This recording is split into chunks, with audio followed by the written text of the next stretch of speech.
Have you ever developed a front-end application like a form, website, or a game that involves entering of data, and when you reload the site, it vanishes? You can solve this using local storage. Okay, so a local storage is a web storage API that allows you to store key value pairs in a user's browser.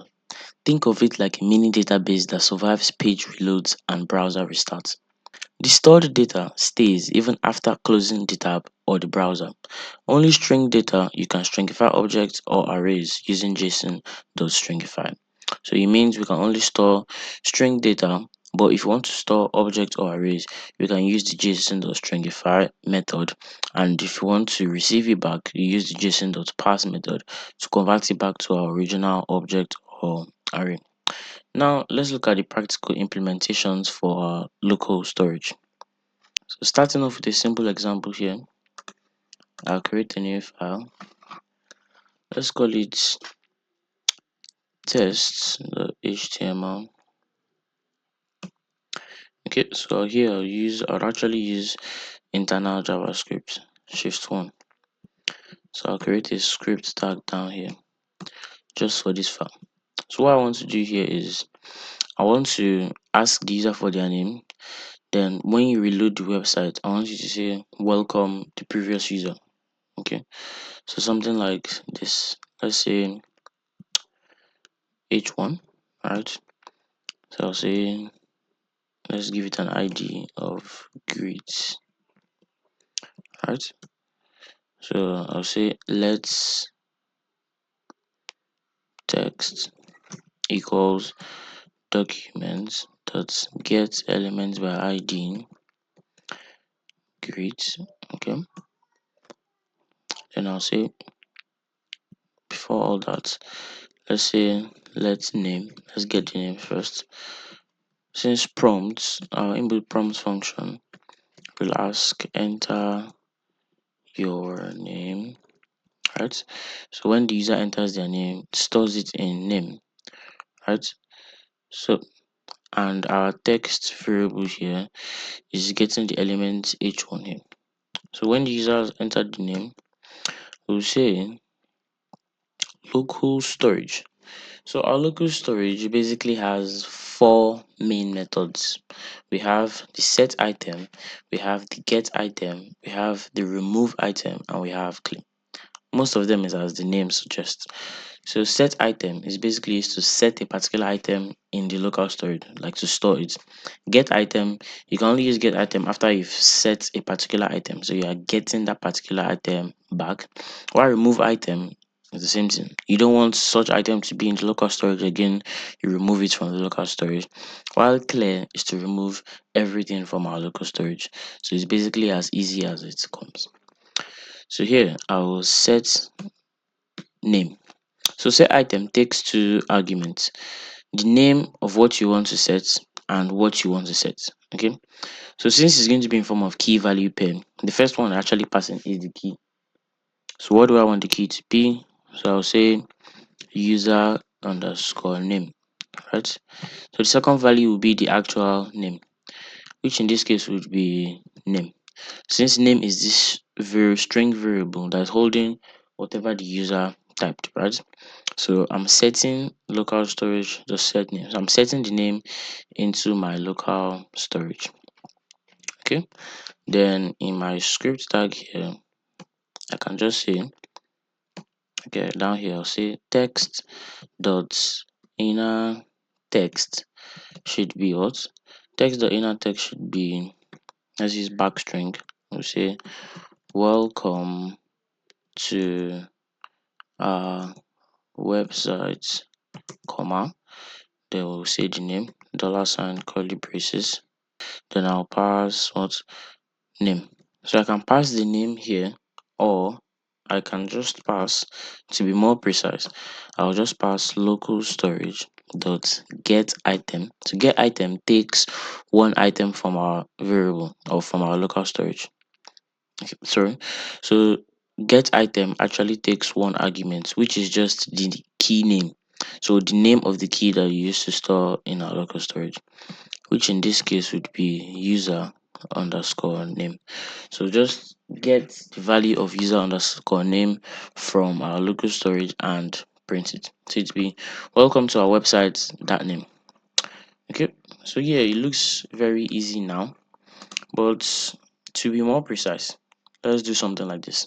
So I'll say if local storage dot get item of user underscore name.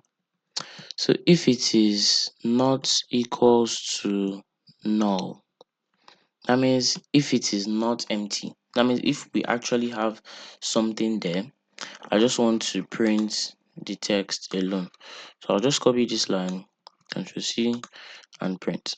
So if it is not empty, it means we actually have something called username, right? But if we don't have something called username, then I can say else down here. I can say else, and all this will come up there. Okay, and else ask for the name, then store the name with username, then you'll still end up printing out that particular name. So the whole difference is if we're running this for the first time, which we are going to be doing, right, is going to ask us for a name. But if I refresh or if I close this app and come back again, it won't ask me for my name again because it just used the previous name stored in our local storage. All right. Okay. So we're looking at this here, dragging text or inner text here. These texts, so this text variable here won't be seen because I'm declaring the text variable in this else block. So according to scope or based on scope, it won't be seen. So I'll just drag this up here, right? So I have my text out, even my name. I can just put my name out actually. Okay. So name will actually required to ask for the name, so I don't need that out. So only text is required because this is the actual H1 here. Okay, so let's test this. Ctrl S. Okay, so if I open with live server now, I should see it asking for my name. Good. Since this is the first time I'm running it. So now I'll say owl. Okay. Good. I can see welcome to our website owl. So if I were to refresh, I'll see it won't ask for my name and it will just say welcome to our website our. Good. So this is my local storage working in effect. Even if I were to close my Chrome, run it again, it shouldn't ask for my name. It should just say welcome to our website our. Why? All because we said if we're getting username and it is not null, means it is not empty, that is something is actually there, just print out welcome to our website with whatever is there, okay, which is the previous user. But if it is actually empty, ask for the name, set the name, and also print welcome to our website. So let's make it fun. Let's add a button. Let's call this button reset. Okay, so the whole purpose of this button is basically just to ask for the name again. So let's call it reset, and let's add the functionality down here. Okay, so we'll say uh so let's btn let reset equals document the get element by id. Let's get reset, so get the button reset. So reset the add event listener. Let's just pass the function direct. So when we click on the button, click, right, pass the function direct. So when you click on the button, basically we want it to ask for the name again. But first of all, we're going to have to remove the username key from our local storage. So say local storage dot what remove item. We've not used clear yet. So remove item what user underscore name. Also takes one argument, which is going to be the key. So I don't need to store this anywhere. Just remove the username item. Then I guess I can just copy this else block again. Copy and paste. So ask for the name again and set it as the name. Then welcome to website again. Good. Okay, so back to the site. Now I have the reset button, right? So where is our actual local storage? There's actually a UI for it. So if I were to right click, inspect, and check my application here, okay, I can see on this left bar I have local storage and I also have session and extension storage. So those are also common storage. I have shared, I have cache storage. This local storage is the most common one. So session storage is more of like local storage, but it doesn't like keep the data when you close the browser. So it's just for each session, like each instance of your web browser running.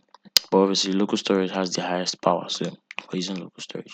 So I can see down here I have different keys stored here. Okay, I don't have any business there. I can see the username I created here. I can see the key, username, and the value hour. Okay, so this is the visual UI for my local storage. Right click, inspect, then application. Okay, so now if I hit reset, I can see it's asking for my name again. So I'll say John. Okay, so welcome to our website, John. Okay, so if I to inspect, check application once again, local storage, I can now see username to be John. Good. Let's look at a better example on local storage. So our second example now will be this form. So I've already pre-styled this form, and don't worry, the code will be in the description below, so you can just pause the video right now and download this file. But it's without functionality, without JS, so just HTML and CSS, right? So we're going to add local storage to this. So whenever I add data like this, hello, and if I refresh without sending, I should still have my form, so I wouldn't have to start again, right? Every standard form should have something like this as a functionality. Okay, so this is basically the file. Remember, it will be in the description below. So what we're going to do together is the JS. So for this, I would actually create a new file. So let's say form.js, external JavaScript now. So let's link it after. So the body says script src form.js. Right, good. Now, first things first, remember, what do we want to do? If we've not submitted the form and we reload or close, I still want the form data to hold the same thing. So I won't lose data and I won't have to start typing all my form inputs again. Alright, good. So first of all, do all my form inputs have IDs? Yes, we have ID, name, email, and message. So first things first, let's create a variable for all those form inputs, just three. Alright, so let's say name input documents. Okay, let me split my screen. Alright,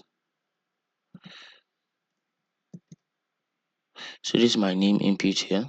So I'll say documents dot get elements by ID name. Alright, same for email input documents dot get element by ID email, and message input dot document dot get element by ID message. Good, we've gotten the three elements. Alright, now the second functionality we need to address is, if just like what we did for the first example, if there's already data there in our local storage, let's just drop the data. But if we don't have such data, we're going to return an empty string, right? So in this case, it won't just be no, we're not asking the user for their name like the first example, right? So if there's data, return the data, but if there's no data, return an empty string. Okay, so in this case, let's use window dot what add event listener. So I'm adding an event listener to the window. I'll say DOM content loaded when we refresh or reload the page, right? So this will handle whether we close or we start again or we refresh. DOM content loaded. So the function here would be now name input dot value. Remember, name input is the entire element. The actual text or value that that input is going to hold is under the value attribute. So I'll say name input dot value, not just name inputs. So name input dot value would be what? Local storage dot get item. Let's just say we have get item of name, right? Obviously I've not created it yet, but that's going to be the key name. So if there's something there, right? If I have something, let me use form name. If I have form name in my local storage, right?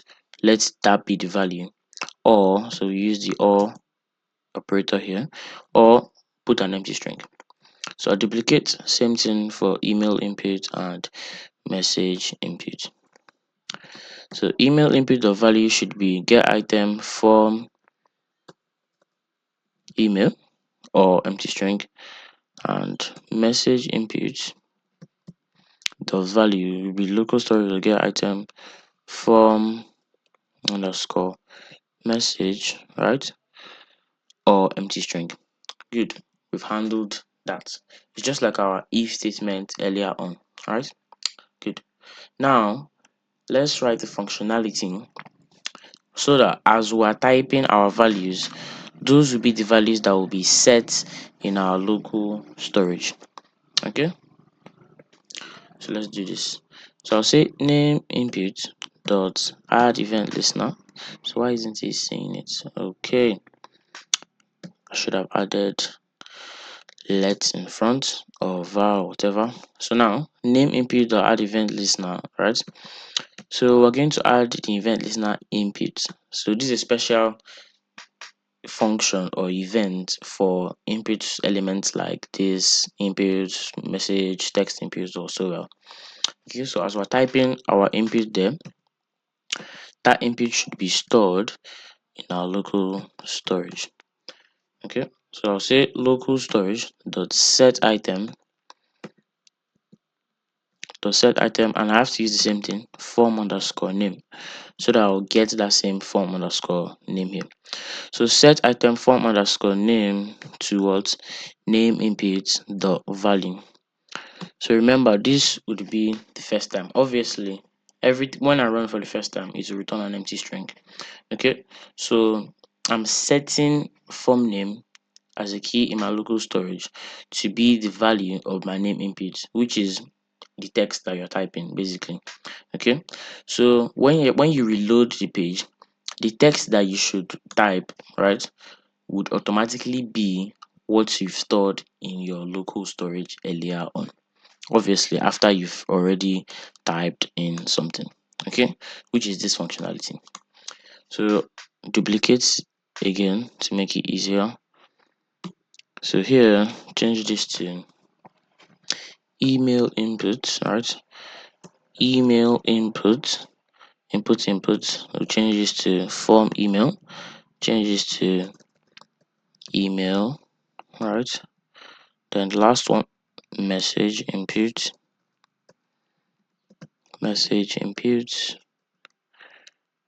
form message, right?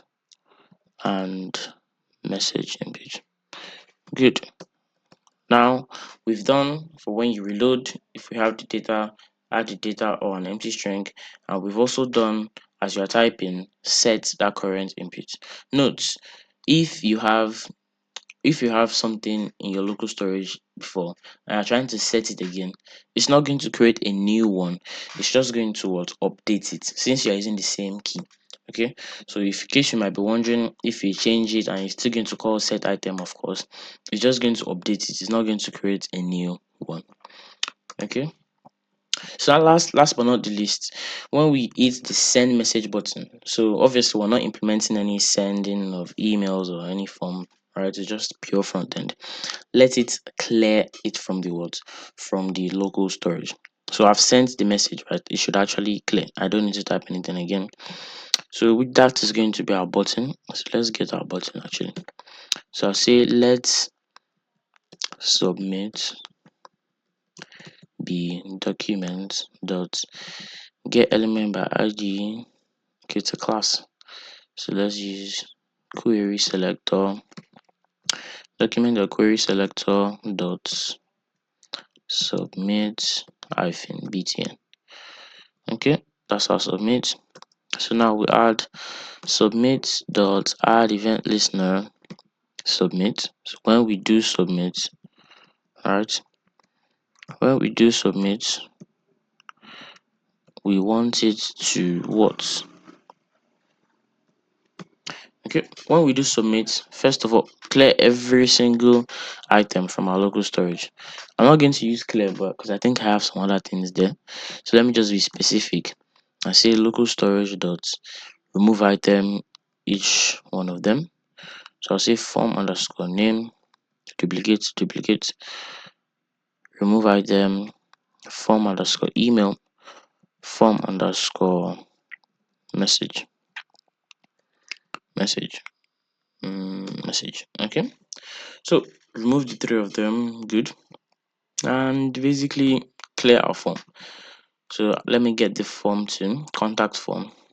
So every form has a function reset or method reset that allows us to clear all the values in the form. So I'll just say let form equals document dot get element by id. I'll say contact form, right? So get the form. So now that form dot reset, right? So just say form dot reset. Nope. So clear everything in the form, save that, and let's try that out. So I've already linked it to my JavaScript. Now let's test this out. Open a live server again. Okay, I think I already opened that. Alright. So now obviously it's the first time I'm using this, so I cannot see any functionalities there, right? So if I say now, let me type my actual data. So while the testing local storage. Good, right? So if I refresh, obviously I've not submitted, I can see that it came back again. Testing local storage. Refresh. Even if I close, run it again, open a live server, I'll still see my data. Why? Because this is my local storage. Only when I send the message, whoa, when I send the message, I still see this. So what could be the error? Let's test that out. Okay, let me try changing this to click. Let's see it out. Send message. Okay. So submit event was supposed to be for the form. So I'll say click. Okay, so let's just add an alert here. Let's just say just for user interactivity and all. Let's say message sent successfully. Okay. Let's try that again. So refresh, right? So add data again. Let's say wow. Okay, refresh, still have that. Check my local storage application, local storage here, local storage, my application. So I can see form, email, message, name, and I have all that. Good. Even if I change it, wow, 2, refresh, still wow, 2. Now if I send message, I can see message sent successfully. So my alert function is working and the data is cleared. Okay, that was form the reset. So yeah, that's basically it for local storage. Okay, yeah, so your creativity is basically your only limitation. So whatever you imagine, you can basically do that yourself. It's not only forms, you can implement it with scores, whatever games, most likely cards. If you're just designing a front end application, no backend, no database, you can use it in something like cards, e-commerce website, job applications, and so on and so forth. So yeah, local storage is a very useful API provided to us. Thank you guys for watching. Make sure you like, share, and subscribe, and see you in the next video.